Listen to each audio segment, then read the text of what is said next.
Yeah, we've got them, I think. Right. I don't know if you're familiar with this Davos World Economic Forum that takes place.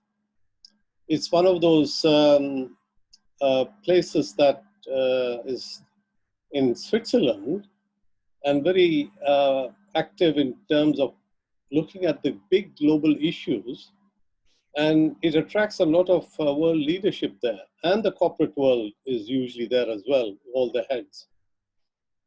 And the reason why I thought it might be a good idea to see what they are saying at that time, it's one of those lectures that I had given sometime in January. So I thought I might just update it a bit and repeat it just so that we know what it was that we were thinking before the pandemic came about. So when we had that Davos, they brought up some very, very crucial issues that are still very much with us, of course, but in a way now going to be impacted very severely because, the pre-pandemic world was the one that we had been very familiar with. It had, come along at its own pace. But the issues that needed to be addressed were very, very important. One of them, of course, was climate. And there was a lot of talk about the climate and so on. And then there was, of course, the other issues as well, which I'll just go over to the next one to tell you what our today's agenda is going to cover. So essentially, it's the Davos sort of meeting issues that were raised at that time. It's good for us to sort of recap on that. And it concerns this fourth industrial revolution. Of course, we mentioned that as well in our earlier lectures when we were talking about 5G last week. This thing came up as well as to what this revolution was. And it is one of those things that we are living through at the moment. And the issues that were raised at Davos, and of course, at Davos, there was also Trump, and there was Imran Khan, there were other world, Xi Jinping, Angela Merkel, all these people had come over there to sort of attend, not all of the meetings, but some. And then, of course, the corporate world, the heads were there as well. So it's a forum that really brings together some very, very powerful people and big sort of decision makers in a way. And they raise these issues here, issues relating to technology,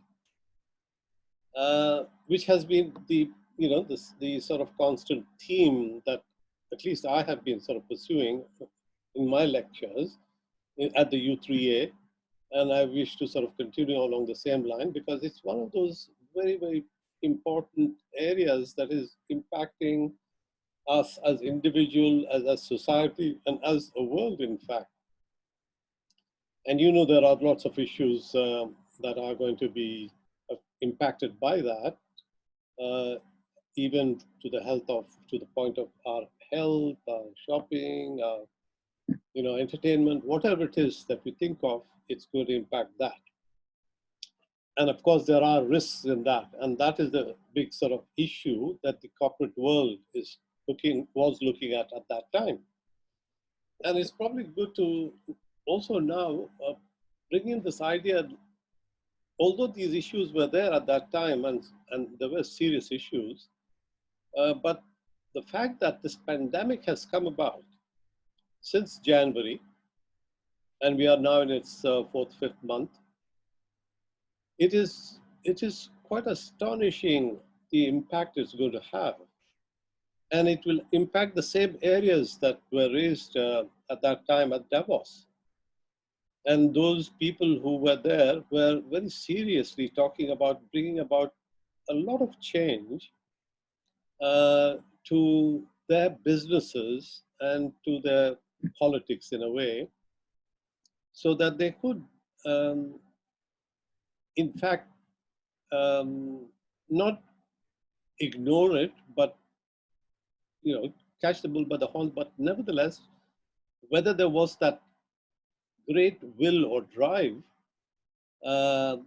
I can't tell, but at least they were talking about it. But with this pandemic now, I think there is going to be a common enemy for the whole world, as it were, that brings it together.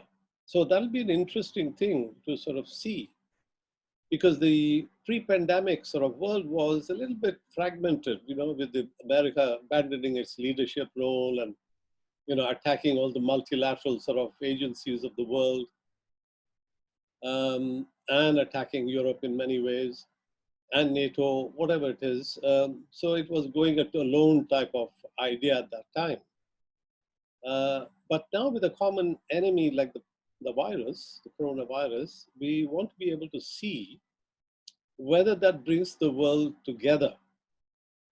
Because a lot of these issues that have been raised, and I will be looking at it in a bit more detail, these are issues that requires a multilateral approach to it.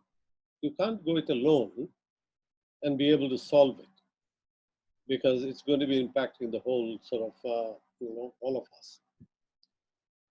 So here we have got technology risks that were talked about at that time. They're still with us. Now we'll have to see to what extent it's going to be accelerating the betterment of society or the detriment.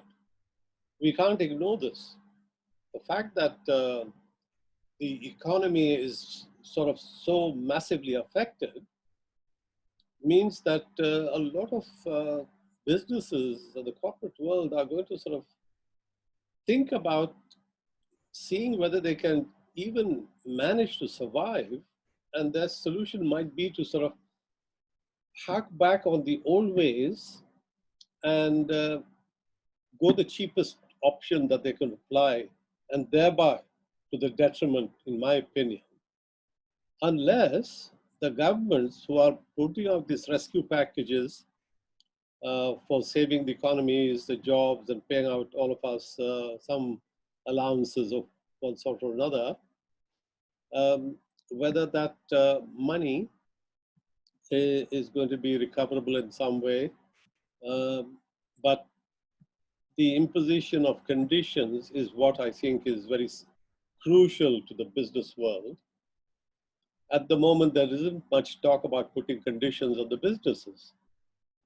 For example, one example is the aircraft industry, that has been really massively affected. And okay, there is going to be certain advantage for them on the fuel side, because the oil prices have dropped dramatically, and we'll talk a little bit about that as to why that happened as well. But it would be a good idea to give them a rescue package based on some conditions that they accept, and that is to go a bit more greener in their operation. This is the right time for it. And I think the people in Downing Street are thinking along these lines, especially with the characters like Dominic Cummings. I think he's got a fair amount of ideas which he wants to bring about changes in society.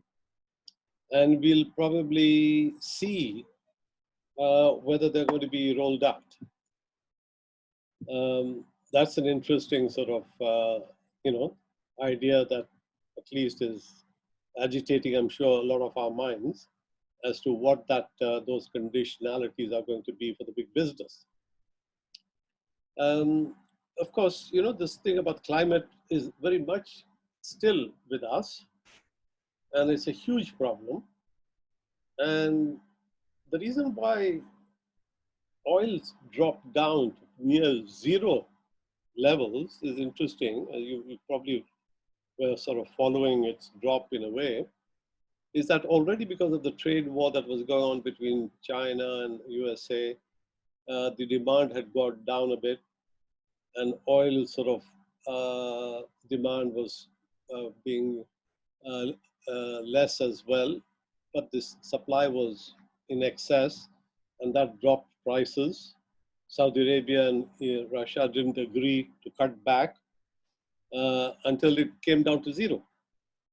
Anyway, they sort of cut back the supplies, but still it's hovering around about $20, $30 a barrel now. So a big substantive change has taken place in the pandemic world, as it were, as when it comes to energy, of fossil fuel energy. And we need to also see that, we talked about Tesla and the sustainable energy type of efforts that are being done. So there are certain companies that are doing it. So those companies, there are going to be different classes of the, the, the supporters of the economy. One is the one do whatever it takes to keep the economy moving, regardless of what the cost is, which is what I think the UK government and all the other governments who are, putting out this rescue packages are thinking. And then there are those people who are saying, yeah, but what sort of a world do we want to sort of emerge out of this pandemic? And those are the questions that I think are very, very much with us, and we need to be familiar with that. So this thing about the climate is still with us, and this is a chance for us to do something more about the fossil fuels. Now, this rescue package, as you know, has meant immense amount of money is being spent by way of loans or grants or even whatever. I mean, people are sitting at home and maybe getting some sort of benefits because we are under lockdown, and therefore governments feel that they need to support, people. They just can't leave them on their own. This at least is the that leads to an increase in debt. Now, even at that time in Davos at January, this was a very big issue, the debt. At that time, I think they costed it to something like 188 trillion being the debt, and whether that was going to be ever repayable. And that had its own sort of side effects as to what it was doing to the economy. And we'll just look at that briefly as well. And then we'll see whether, if you've got enough time, we'll talk about some of those people who were there or who were the talking point at that time. Okay, let's move on then. Yeah, this is the place Davos, beautiful place in Switzerland. And it made a name for itself doing that, economic forum. So here we are. I think I'm going to put this out on the top here. Yeah, there we are. The world's most powerful leaders discuss what to do about climate change. So at that time, the pre-pandemic issue was the climate change, and it was a very important thing, apart from the other one issues as well. And the big people who are taking some big decisions even before the pandemic thing is people like this European president, Ursula von der Leyen. And she made a very important sort of statement as soon as she took over. She wanted to make Europe go the green way. And that, of course, was a good message that came across. And I think that's an important message, that we want to go towards the greening of our economy. Then here we've got some highlights that we can look at and see what were the issues that were actually raised. So here we've got, again, a repetition of the world's political and business elites heard dire predictions over the perils of global warming while fretting about how this could hurt their election prospects. Of course, they're always worried about election. But the very real thing is that the young people here, led by people like Greta Thunberg, they were the forefront, and that was making a lot of news before the pandemic. So what are the risks now that were highlighted at that time in Davos? There were risks about technology. New technology and new users will reshape cyber risk. This is the risk, cyber risks were the issue at that time, because the more automation comes in, the more data gets collected, the more hacking, the more influence can be exerted by unsavory characters and also by governments. And then, of course, we talked about the 5G last week, which is going to be so instrumental to so many parts of the society, simply because it is 100 times faster than 4G and can talk between Internet of Things, as they call it. Devices will communicate with each other. So it's not just humans communicating with devices, but devices with devices itself. So it will result in substantially broad access to both devices and people. So greater and more convenient broadband at high speeds will encourage the development and deployment of everything from connected devices, ubiquitous computing to viral and virtual and augmented reality and artificial. Yeah. Now, also, you remember when we spoke about Starlink in one of the earlier lectures on our Zoom classes, that global internet is one of the three big visions that Elon Musk has. The global internet, in order to provide access to everybody in the world, even somebody in the middle of Congo who doesn't have any infrastructure.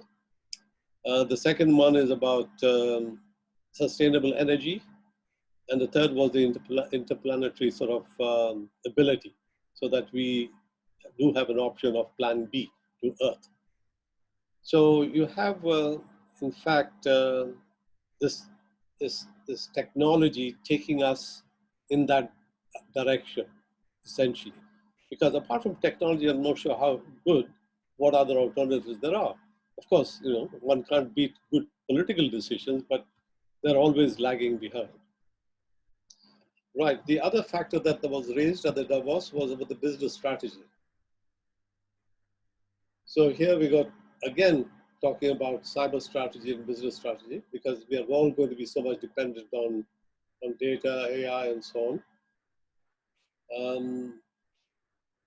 So 68% of business leaders who attended believe that the cybersecurity risks confronting their organizations are increasing.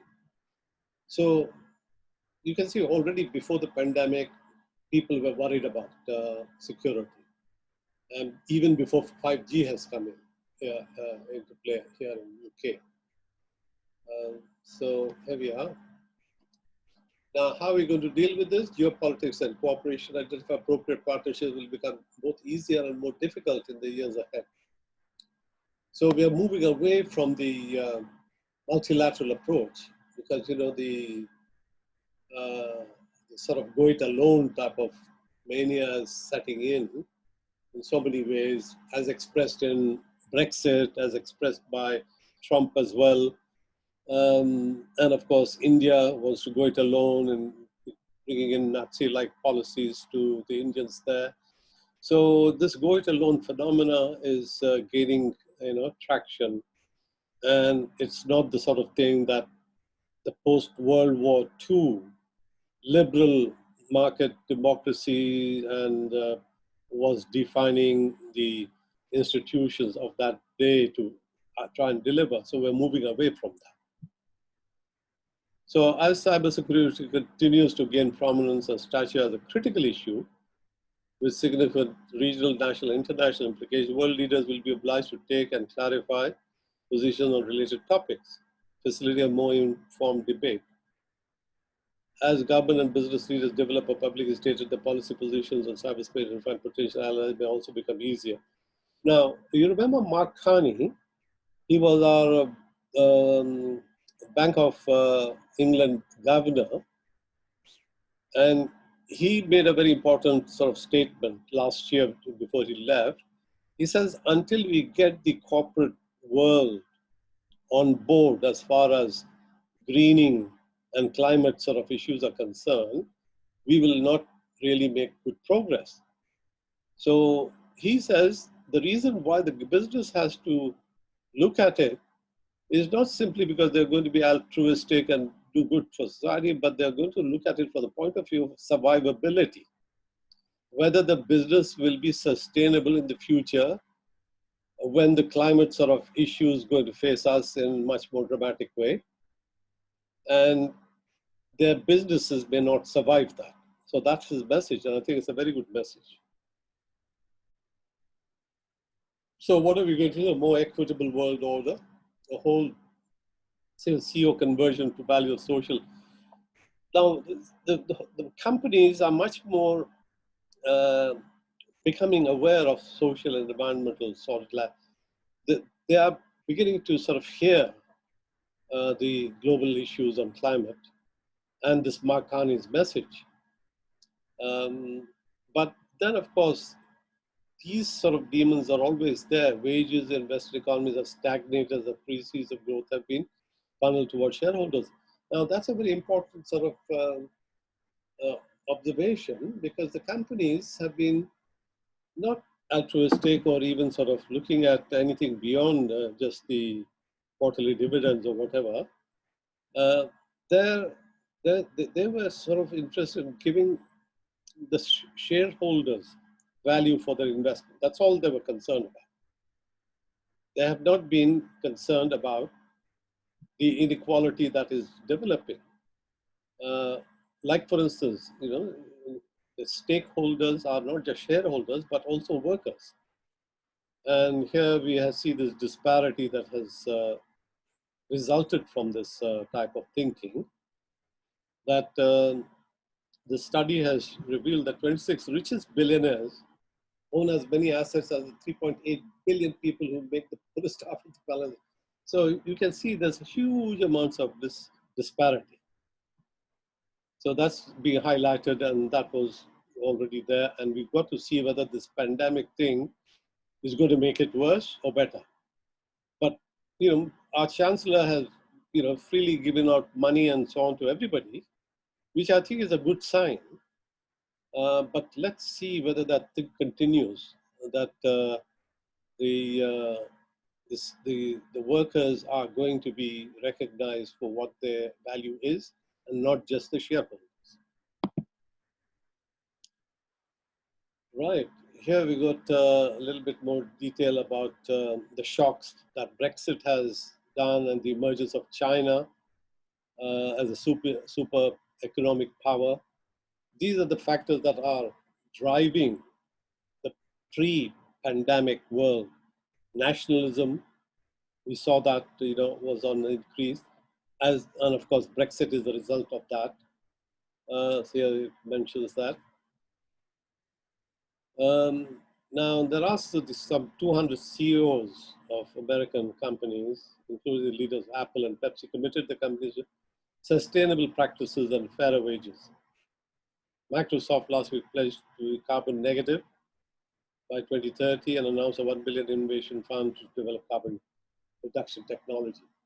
So this is a question of seeing whether the post-pandemic world is going to go to business as usual or not. I'm going to be running out of time for another 10 minutes, so I'll recall you again, all right? Because this message has just popped up that in 10 minutes we have. So I'm going to sort of really move quickly forward. So businesses have got to, in fact, not just do more of the same as even the pre-pandemic world was concerned about, but the change now has got to be accelerated because of the pandemic world. So we'll see whether the rescue package puts in enough conditions for the businesses to change. Okay, there was a character called Soros. You probably had heard of him. He was there at Davos, and he's got lots of money, and he puts it on good causes. And here, one of the things, he's donating 1 billion to create a new university. There's projects that are going to look at bettering society. So that's basically his interest. Now, his views on Trump are entertaining. So here we are, best wheeling and dealing. During 36 hours in Davos, Trump also needled the Europeans, again threatening the EU with damaging car tariffs, and only days after sealing a hard-won trade truce with China. The trade war is still going on. It hasn't, been resolved. But Trump is sort of using all his means to disrupt that trade.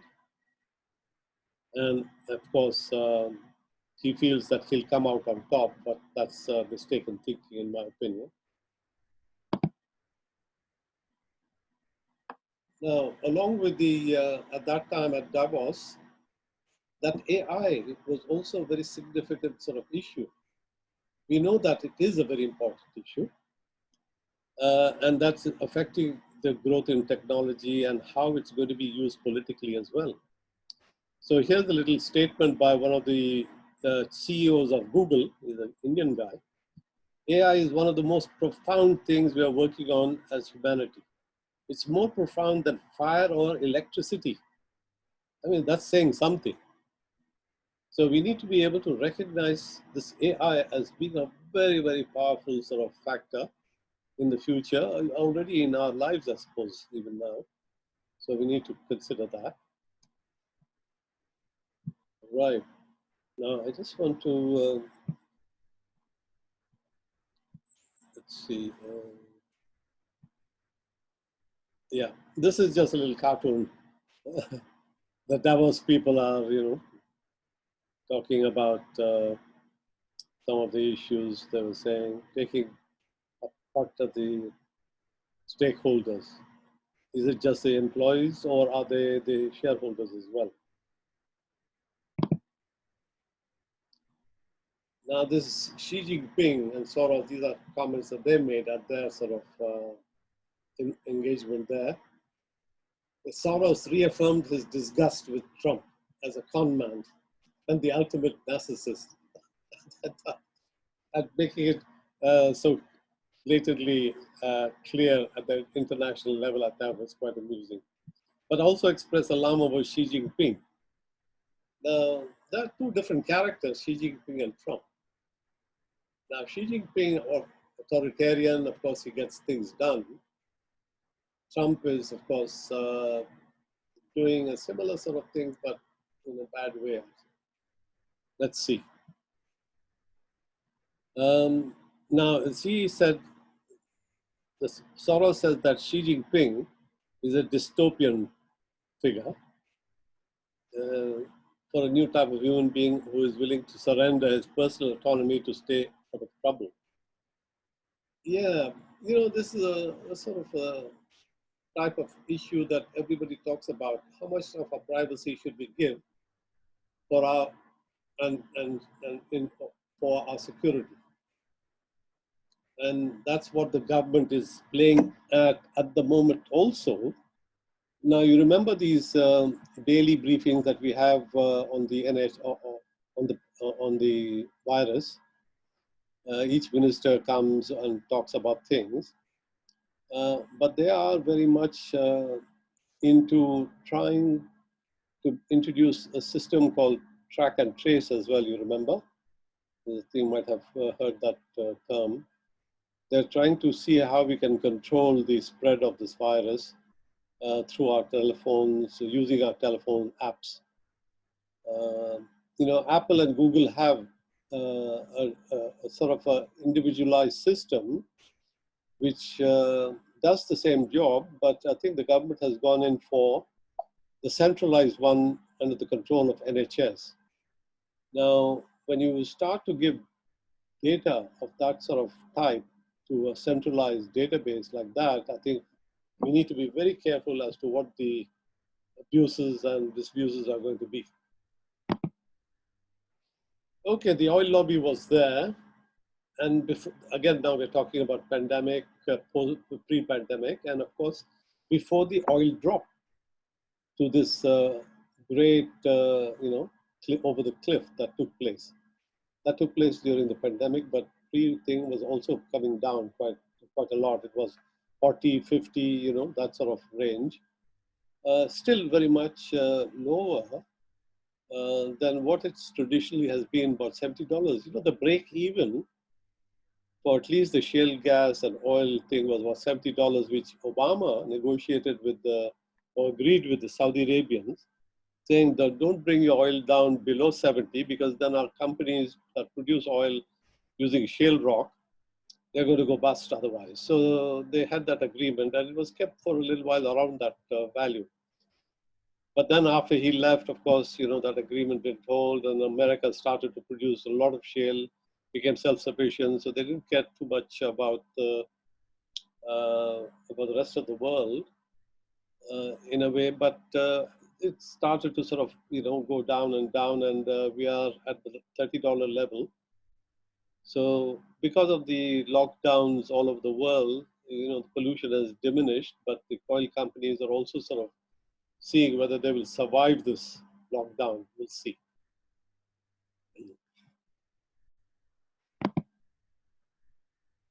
Now, the other big thing about, of course, the pre-pandemic thing was the bankers, the debt. Remember, I told you, $188 trillion debt we have.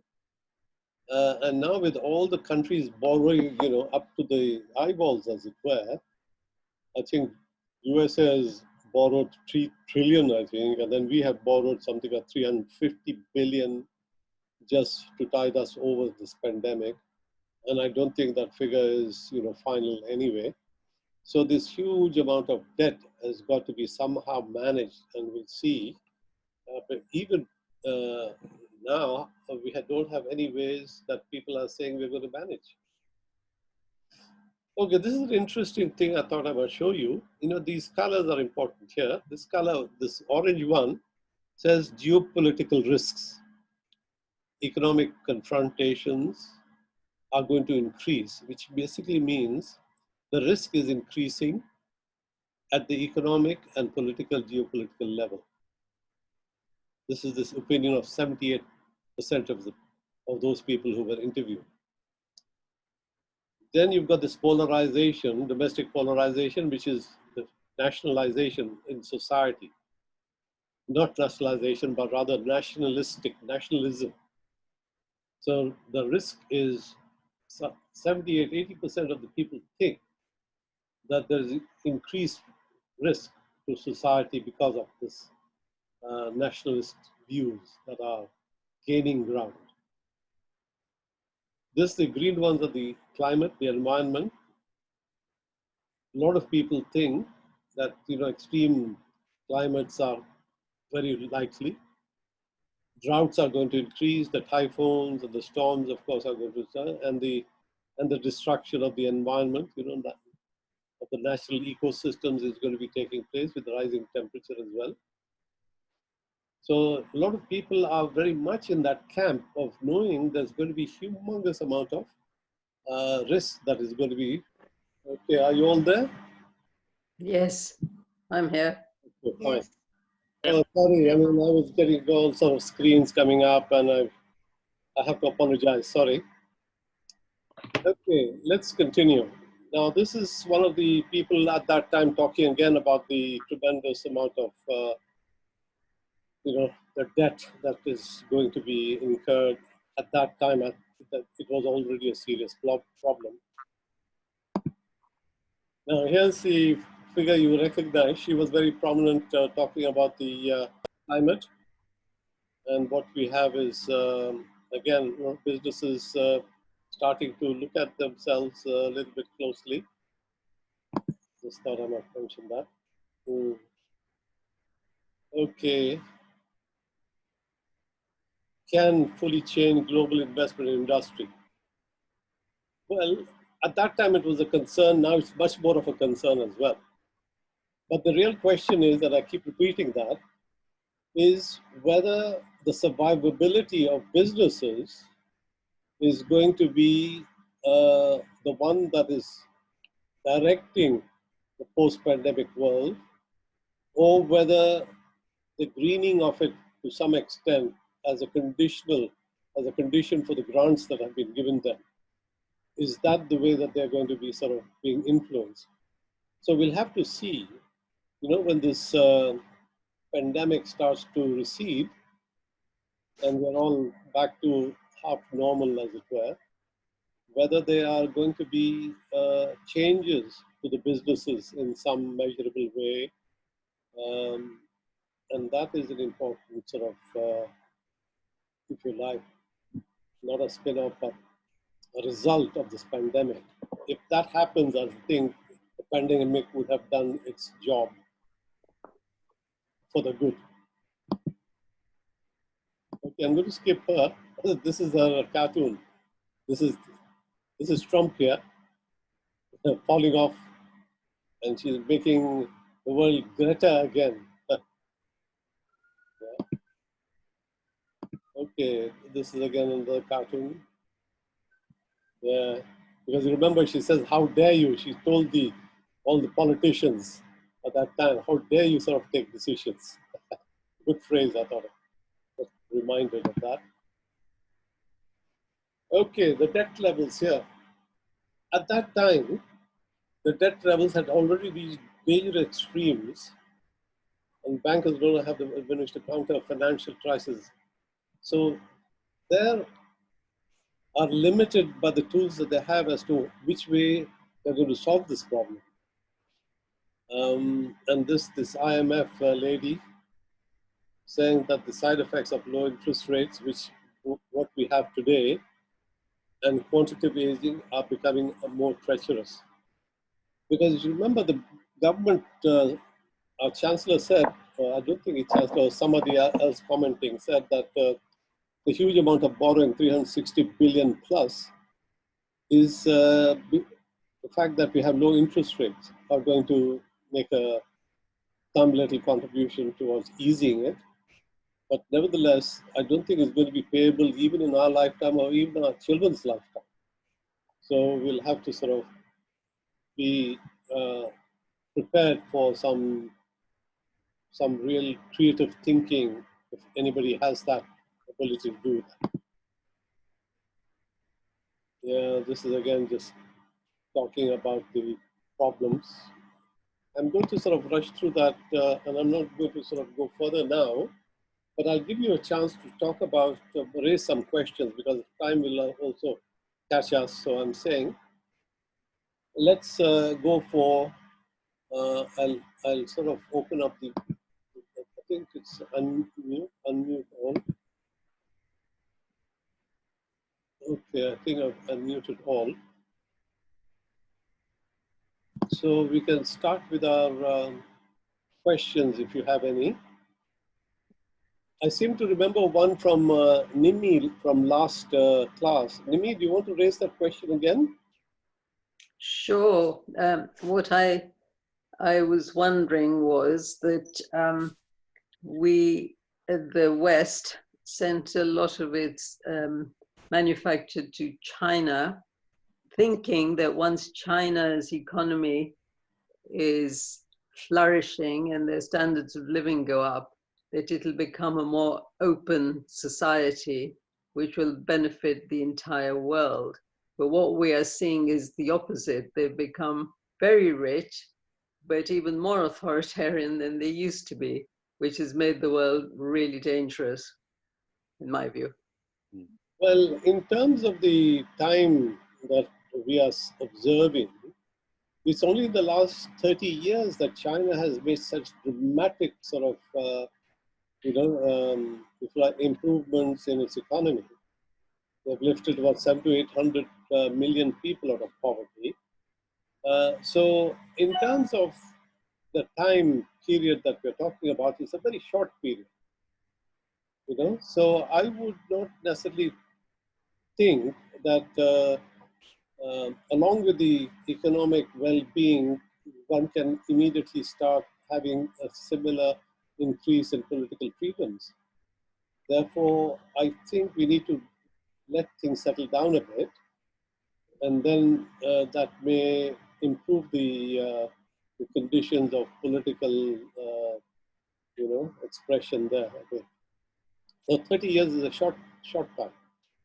So Shafiq, you're still hopeful that in spite of China doing as well as it is, and in spite of the fact that Xi's given himself authority to remain the leader of China as long as he lives, that eventually they will open up and be a more open society, which will benefit the world rather than be a threat to the world.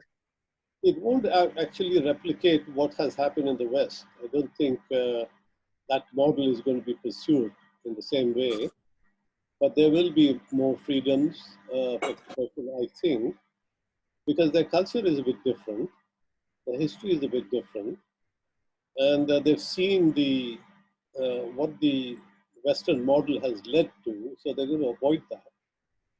And the free expression is not necessarily maybe even here, I think free expression is limited to a large extent, especially when we talk about free markets and so on. There are lots of limitations there. Like for instance, giving Bangladesh, freedom to export nuclear reactors to USA type of, conditions are there because there's no hope that Bangladesh will have a nuclear reactor to export. You know, so this free trade, free expression, free markets, and all that, I think, is just words to a large extent, and they have limitations. And I don't think we can expect a complete free expression. It's a bit like freedom of speech. Freedom of speech, if it's done without responsibility, I mean, it causes more harm than good. So Yeah, my issue is not just freedom of speech. It's just more openness and more, being prepared to share with the world rather than really becoming stronger than everyone and being more powerful than everyone. And then, as you've been talking about in your sessions, gaining influence in Africa, in South America, through Pakistan, all of it. None of that sounds to me like a country that thinks it's going to do anything other than virtually rule as much of the world as it can. That may be a little bit extreme, but I don't see signs of cooperation. Whereas when the West was sending all its business, its industry to China because they were going to get products more cheaply, they thought, well, when they become successful, and they have done, it will start to change a bit, but I don't see any signs of that. well, China is engaged in all the multilateral organizations that are there.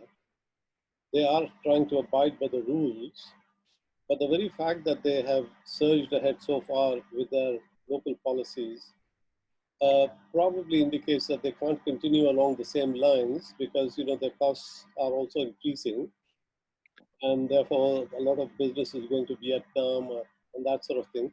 So they're going to have to modify as they go along, and they are very much part of the multilateral organizations of the world, the members of every entity that one can think of, unless it's barred. And one of the entities it was barred from was the International Space Station. They were barred from becoming part of it. So they are, I think, to a large extent, even in this pandemic effort, they have said, look, we are going to try and share our know-how as much as we can. We are not out there to sort of take advantage of anything really at the detriment of others. So they are saying some, acceptable words, which are quite the opposite to what is coming out of USA, which is trying to target China and make it responsible for all the ills of the world. Yeah? Oh yeah, well, of course, the US at the moment is really not anyone, Trump is not any leader anyone should look up to at all, but having him there and China at the other extreme, I think that's what makes everything more, bless you, dangerous. Yeah.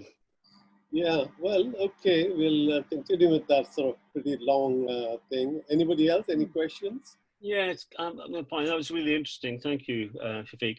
I think the interesting thing is these are all huge problems, whichever one you choose to tackle. And as you rightly say, they require some form of international cooperation. I think the concern for me is that, this pandemic has shown that international cooperation has not been strong. We've not had a coordinated global response to this. And I think it very much depends which country you happen to be sitting in terms of whether you've got confidence about the shaping of the future. Thank goodness we're not sitting in the US, but I don't have a great deal of confidence in this government because, I think that the mindset of this government, the mindset that led to Brexit, the nationalism, the free market libertarian view, has not changed one iota as far as I see it as a result of this pandemic. I think their agenda has temporarily been put on hold and inconveniently put on hold. And it's had to do things that go against its natural instincts just to deal with the crisis. And I think as soon as we start to see the resolution of the crisis, whatever that looks like, we will see this government resorting back to its natural tendencies, which will be a very much of a free market. And I don't think that they're going to start pumping money back into local authorities. We've got the bill going through Parliament today about immigration. The rhetoric on unskilled workers has not changed one iota as a result of our experience. So we go out and clap on Thursday evening, but in Parliament, they're still demonizing immigrants as unskilled workers. So my feeling is that unless we as citizens, and it's very difficult when we're in lockdown, I think we have got to play an active part in terms of trying to hold this government to account on these things. Because my worry is that once we come out of lockdown, once the economy starts to recover, I think a lot of people are going to go, oh, thank goodness for that. We can go back to normal, or whatever normal looks like. And the government will get a fairly easy ride. It's got an 80-seat majority in Parliament. Yeah. Doesn't matter how effective the opposition parties are. So I think there's a part that we all have got to play in raising this, writing to our MPs, spreading the word, and making sure that we put pressure on the government to make sure that, there are not bailouts without conditions attached, etc. Yeah, I agree with you. I think the sort of government natural tendency is to sort of go back to its bad old ways. But on a sort of a larger scale, one can look at it, the broader scale vision, is that those countries coming out of the pandemic after there's huge damage to their economies, those who are the most nimble, who are going to exploit technology to their advantage, are going to surge ahead and survive. And those dinosaurs who are going to go back to their old ways, they are going to suffer. And with UK being hit by Brexit and secondly by the pandemic, I think it has a real rough road ahead.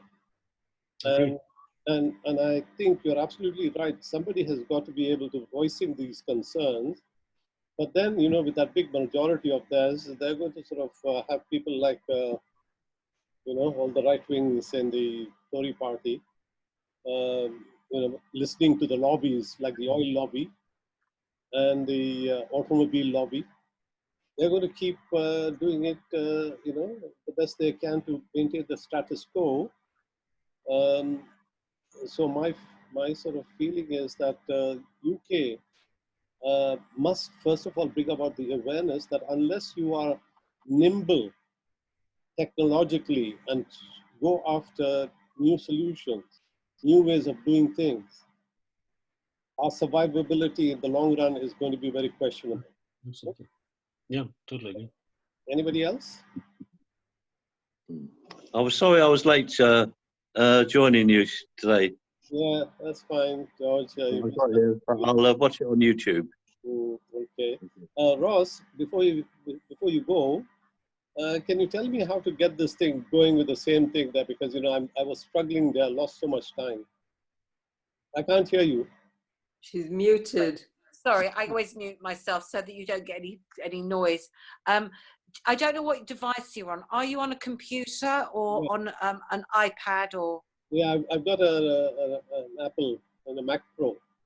Okay, so when you go into it, in the meetings, I believe it's the meeting settings or in the general settings, you will find something which says, can you have a normal static meeting? I was just trying to look as I was talking to you. Don't worry, Ross.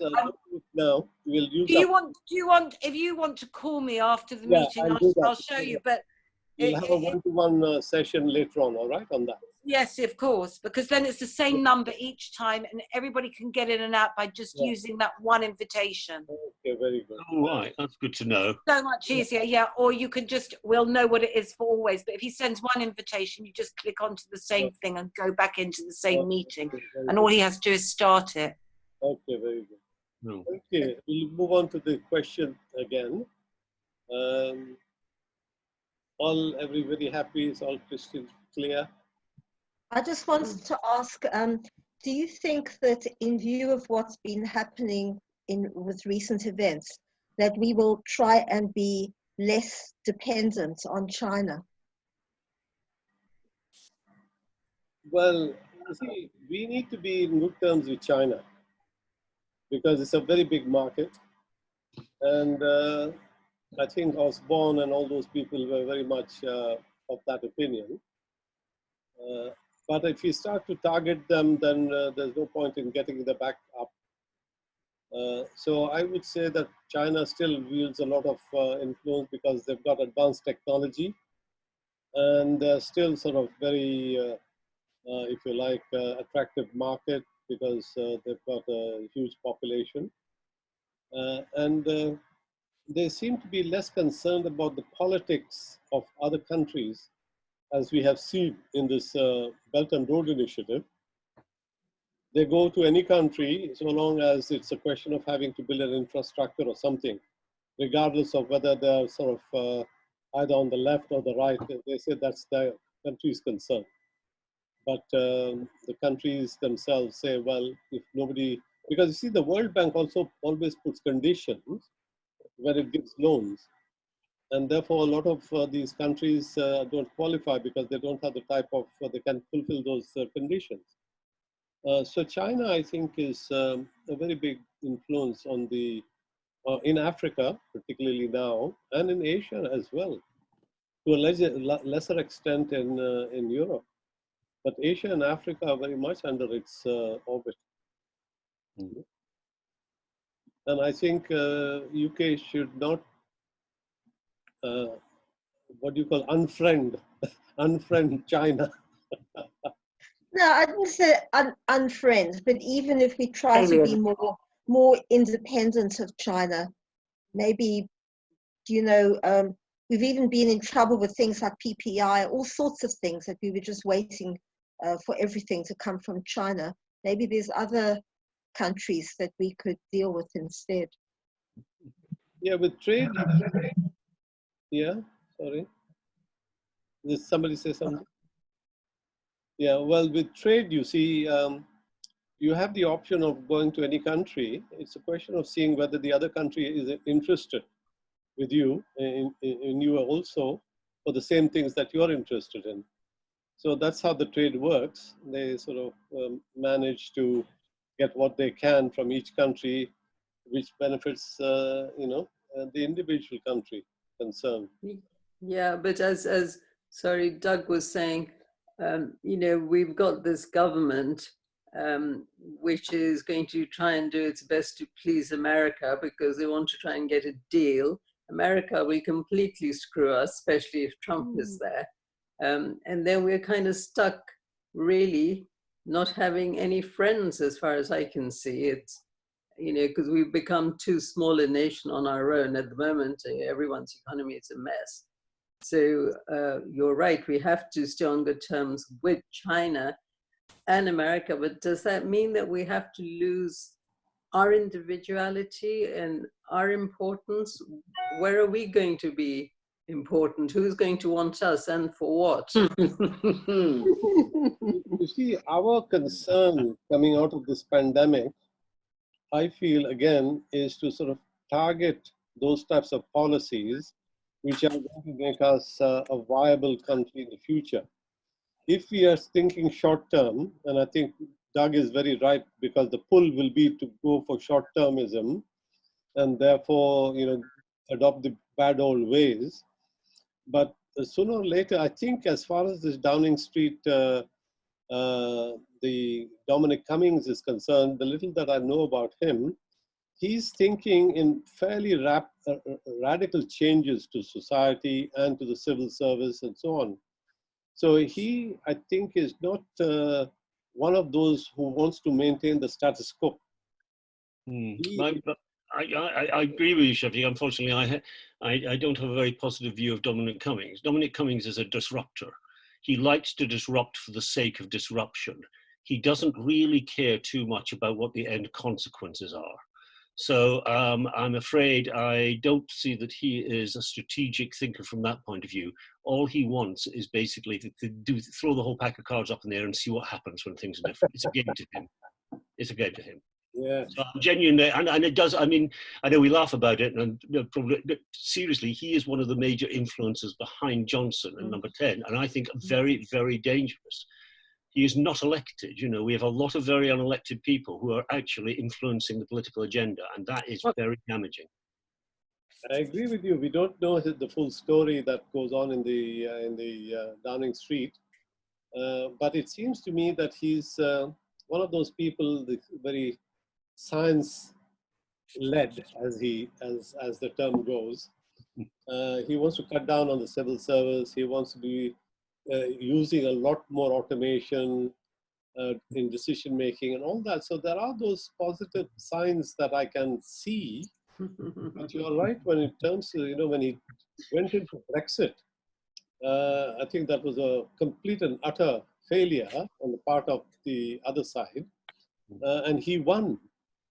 He won his argument. So there's a question of seeing whether he's going to swing Downing Street towards a much more nimble UK in the future, or whether it's going to be Dominic Cummings, bad old cards in the air and that type of thing. I don't know. I don't know enough about him. No. But there was this thing. Does anybody read UK Column? No, I've never read it. Yeah. No? Well, I would suggest that you read that. It's got podcasts, and they go into, the last one that I heard was about the SAGE meeting in Downing Street, where all the experts were there, and the type of issues they were talking about, which was quite interesting, because they were talking about social engineering at a time like this, because there won't be another time like this ever. And we need to know a little bit more about, the thought processes and the discussions that are underway there. So this UK column, I think, is a very good insight into that. Where do you access it to? Just go to Google Where and do we find it? UK. Google it. Yeah, UK column, and it's a podcast site. You can download all the things that they have meetings on, and these are actual sort of papers that they discuss. You've got it. Thank you, Pamela. Right, got it. Thank you. Thank you. You're welcome. Very interesting. Yeah. That is, didn't even know existed. Yeah, I didn't know that until somebody sent it to me the other day. And I was saying, oh, somebody is What a fantastic. real talking there, rather than all the stuff that we read in the papers.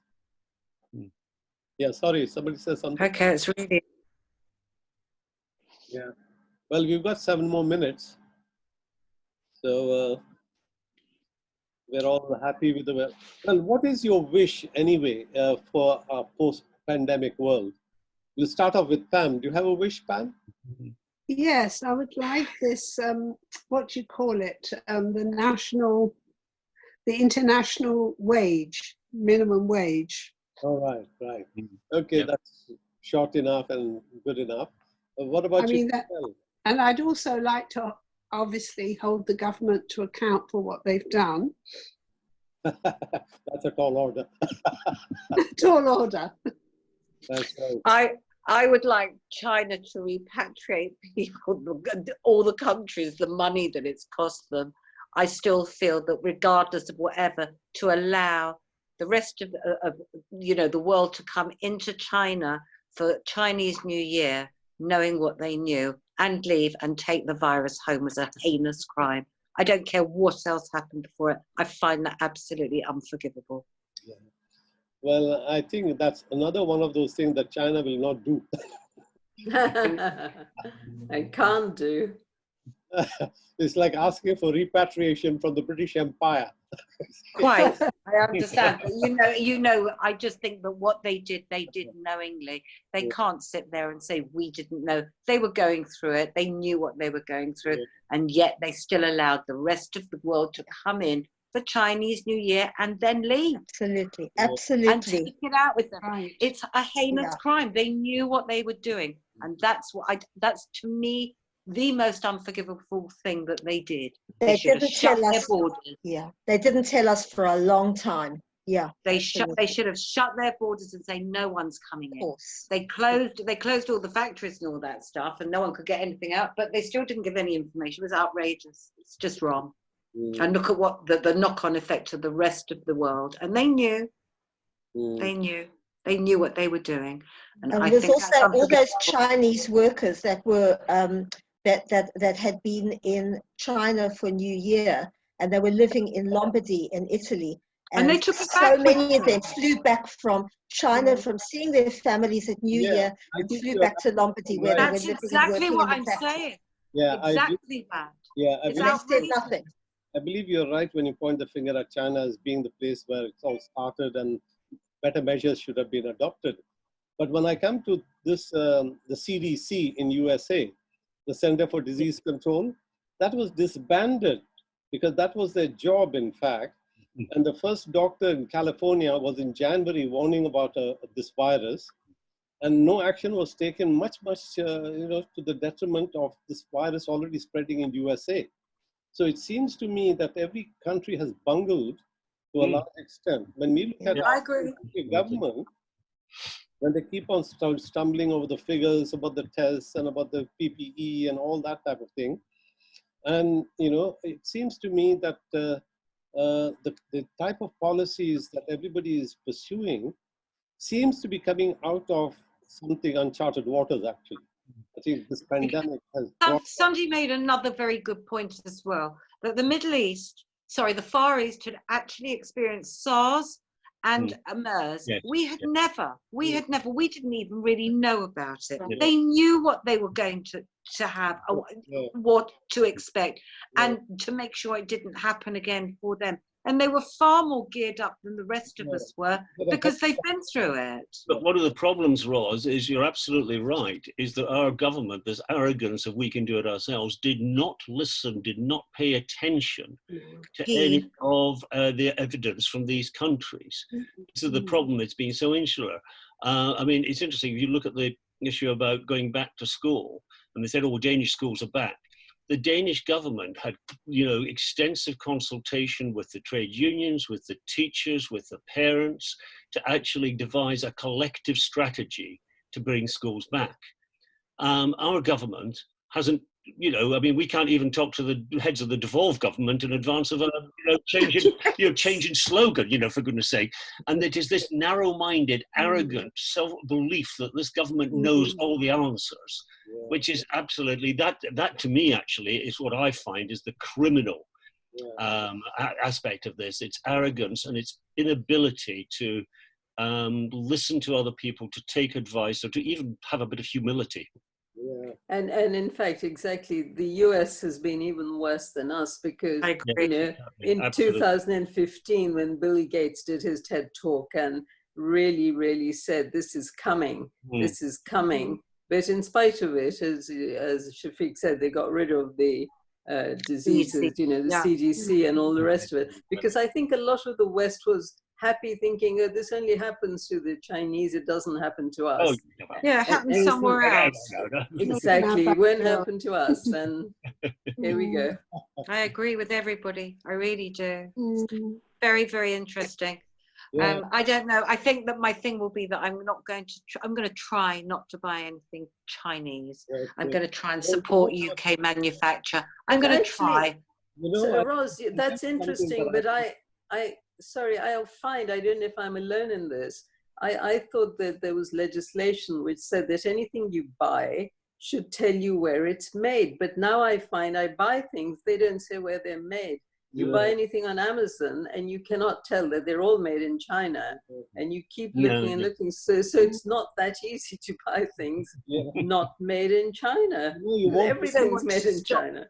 I also want to stop supporting companies that don't pay tax in the UK, such as Amazon. Absolutely. So I'm on the same page there, and I will actually do something different. Bye, Bye, everyone. Bye, thank you.